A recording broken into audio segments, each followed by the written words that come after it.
খিদের জ্বালা, মরতে দেব না। বাংলাদেশের বাজার নিয়ন্ত্রণ নিচ্ছে ভারত। জাহাজে যাচ্ছে টন টন চাল।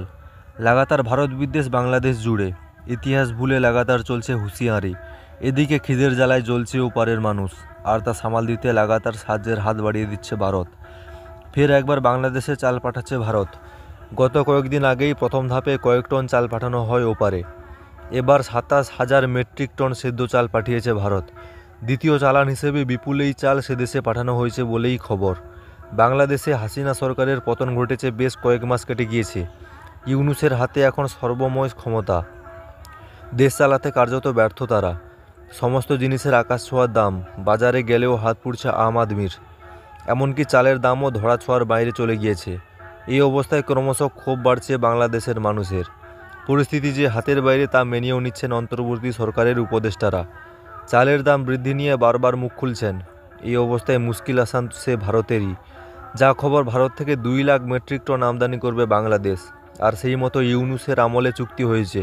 আর সেই চুক্তি অনুযায়ী প্রথম ধাপে গত 26 ডিসেম্বর ভারত থেকে 24,690 মেট্রিক টন সেদ্ধ চাল যায়। ভারত জাহাজ এমভি তানাইশ ড্রিম চট্টগ্রাম বন্দরে সেই চাল নামায়। দ্বিতীয় ধাপে 27,000 মেট্রিক টন চাল যাচ্ছে।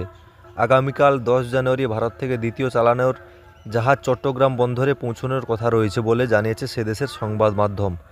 চট্টগ্রাম চলাচল ও সংরক্ষণ নিয়ন্ত্রণ দপ্তরের চলাচল ও সংরক্ষণ নিয়ন্ত্রণ আধিকারিক বাংলা ট্রিবিউনকে জানিয়েছে, ভারত থেকে চাল নিয়ে আরও একটি জাহাজ আগামী 10 জানুয়ারি চট্টগ্রাম বন্দরে পৌঁছার কথা রয়েছে।